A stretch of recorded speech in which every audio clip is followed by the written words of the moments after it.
আসসালামু আলাইকুম সুপ্রিয় শিক্ষার্থী, আজকের আমার অনলাইন ক্লাসে সবাইকে শুভেচ্ছা স্বাগত।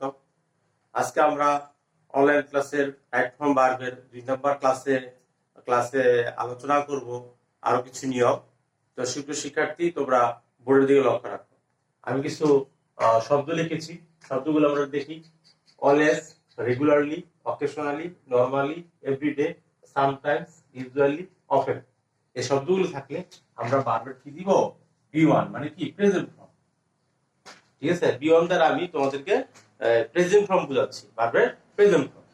তা আবার আমরা শব্দগুলো আবার দেখি। Always, regularly, occasionally, normally, everyday, sometimes, usually, often. এই শব্দগুলো থাকলে আমরা ভার্বের প্রেজেন্ট ফর্ম বসাবো। দেখি তাহলে হি অফেন শব্দ দিলাম, একটা বাক্য লিখে নিই। অফেন, হি অফেন ভিজিট। এই যে ভিজিট দিলাম, এই যে ভিজিট কিন্তু বি1, ঠিক আছে? আর present form he often visit, হ্যাঁ, he often visit, he often visit. তাহলে আমি ভিজিটই দিলাম, আর কোনো বাক্য লিখলাম না, ঠিক আছে? তাহলে যে অফেন শব্দটা থাকলে তাহলে আমরা কি দেব? ভার্বে বি1 দেব, ঠিক আছে? তাহলে এইটা আমাদের মাথায় রাখতে হবে, এই শব্দগুলো আমাদের শিখতে হবে, যে always, regularly, occasionally, normally, everyday, sometimes, usually, often. এই শব্দগুলো থাকলে আমরা কি করব? ভার্বের প্রেজেন্ট ফর্ম বসাবো, ঠিক আছে? তো আমরা 2 নাম্বার রুলসে দেখি।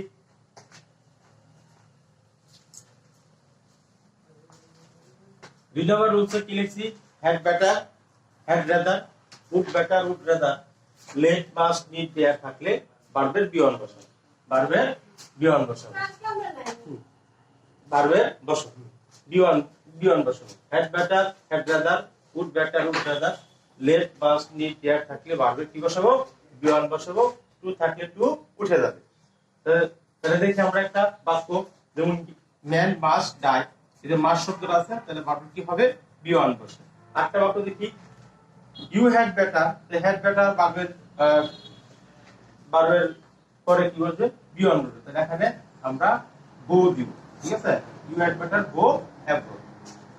তো এইভাবে আমাদের এই শব্দগুলো মনে রাখতে হবে, যে had better, had rather, would rather, let, must, need, there, এইগুলোর পরে ভার্বের বি1 বসে। টু থাকলে টু উঠে যাবে। তা আমরা আরো কিছু নিয়ম দেখি।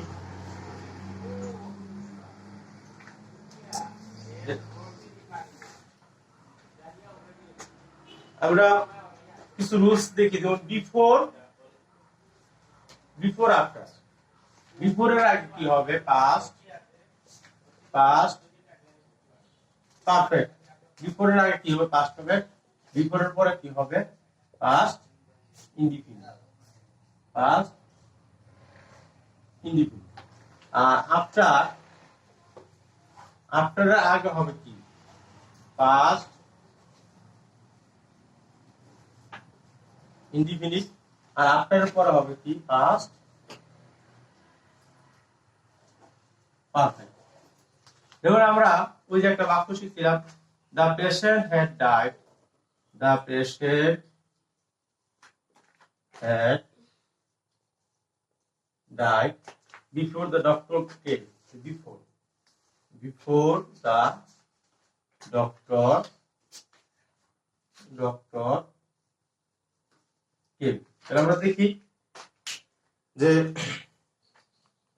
এই যে বিফোর সেন্টেন্সে যখন বিফোর থাকবে, বিফোর দিকে আমরা লক্ষ্য রাখবো। বিফোর আগে কি আছে? Past perfect. পাস্ট পারফেক্ট গঠন কি? Subject plus বি3। আর বিফোরের পরে কি আছে?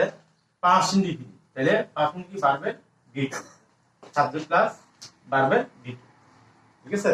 তো এইটা আমাদের মনে রাখতে হবে। এখন যদি আমি আফটার দিয়ে দেখাই, এই জায়গায় যদি আফটার দিলে কি হবে?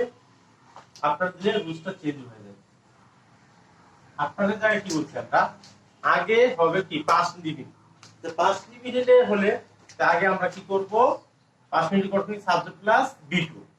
তো the patient died after the doctor had come. The doctor had come. The doctor had come. এই রুলসটা কিন্তু আমাদের কোন রিসেন্টেন্সে আছে? বিফোর এবং আফটার দিয়ে। তাহলে বিফোরের আগে পাস্ট পারফেক্ট, বিফোরের পরে পাস্ট ইনডিফিনিট, আফটারের আগে পাস্ট ইনডিফিনিট, আফটারের পরে পাস্ট পারফেক্ট। বসো, আফটারের পরে পাস্ট পারফেক্ট। তো এইটা আমাদের এভাবে মনে রাখতে হবে। তারপর আরো একটা রুলস আমি আলোচনা করি।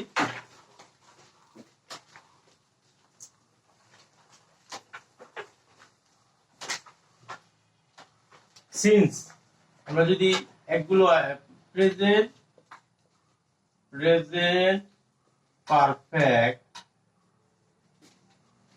পারফেক্ট বা যদি ইনডিফিনিট হয়, ইনডিফিনিট প্লাস এখানে একসাথে আমি অনেকগুলো সেন্টেন্স নিই। সিন্স, অ্যাজ, ইফ, অ্যাজ, দো থাকলে কি হবে? Past indefinite, past indefinite.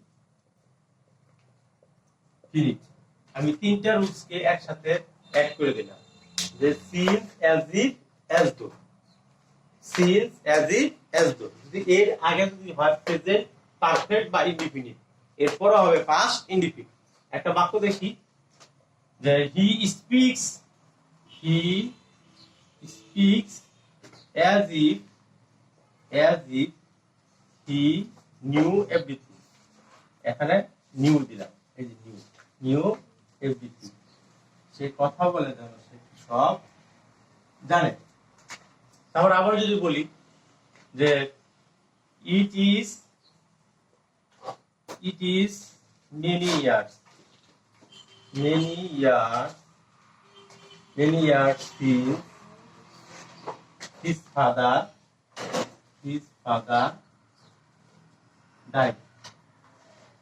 It is since, it is present tense, it is speaks present tense। আমরা যদি দেখি যে as if এর আগে যদি প্রেজেন্ট ইনডিফিনিট হয়, তাহলে পরেরটা কি হবে? পাস্ট ইনডিফিনিট কি B2। আর যে সিন্স এর আগে যদি প্রেজেন্ট ইনডিফিনিট বা প্রেজেন্ট টেন্স, এটা প্রেজেন্ট ইনডিফিনিট টেন্স। আমরা জানি যে সেন্টেন্সে একটি মাত্র অক্সিলারি ভার্ব সেটা প্রিন্সিপাল ভার্ব হিসেবে কাজ করে। তাহলে এখানে এই সেন্টেন্সে প্রেজেন্ট ইনডিফিনিট, তাহলে এই যে এখানে সিন্স এর পরে কি হবে? পাস্ট ইনডিফিনিট হবে, পাস্ট ইনডিফিনিট হবে। তো এটা একটা রুলস। তারপর আরেকটা রুলস হলো যে আমাদের যদি এখানে পাস্ট ইনডিফিনিট হয়, কি হয়? পাস্ট ইনডিফিনিট হয়, তাহলে কি হবে? পাস্ট পারফেক্ট হবে। এখানে যদি পাস্ট যদি লিখি কি পাস্ট ইনডিফিনিট হয়, সিন্স অ্যাজ দো, তাহলে এখানে কি হবে? পাস্ট পারফেক্ট হবে, পাস্ট পারফেক্ট হবে।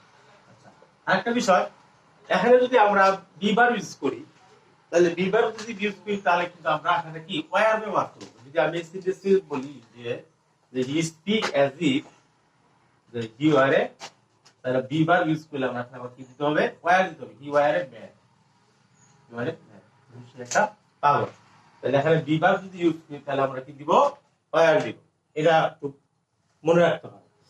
তো যেই রুলসটা লিখছি সেই রুলসের বাক্য হলো যে পাস্ট ইনডিফিনিট। এইটা যদি আমি বলি যে হি স্পোক অ্যাজ দো, সে কথা বলে যেন he had known everything, he had known everything, he had known everything. তাহলে অ্যাজ দোর আগে যদি তোমার পাস্ট ইনডিফিনিট থাকে, পাস্ট ইনডিফিনিট, তাহলে পরেরটা কি হবে? পাস্ট পারফেক্ট, হ্যাড প্লাস কি বি থ্রি। এটা আমরা কি লিখছি? সিন্স, অ্যাজ ইফ, অ্যাজ দোর পরে যদি পাস্ট ইনডিফিনিট হয়, আগে যদি পাস্ট ইনডিফিনিট হয়, পরেরটা কি হবে? পাস্ট পারফেক্ট হবে। তো পাস্ট পারফেক্ট গঠন কি? Subject plus B3। আগে কি আছে? পাস্ট ইনডিফিনিট, পাস্ট ইনডিফিনিট কি? সাবজেক্ট প্লাস B2, আর পাস্ট পারফেক্ট কি? Subject plus B3। এই ছিল আমাদের রাইট ফর্ম ভার্বের কিছু নিয়ম। তো সুপ্রিয় শিক্ষার্থী, তোমরা এই নিয়মগুলো আমার বাসায় ভালো করে পড়বা এবং প্র্যাকটিস করবা। সবাইকে ধন্যবাদ জানিয়ে আজকের ক্লাস এখানে সমাপ্ত করছি। আল্লাহ হাফেজ।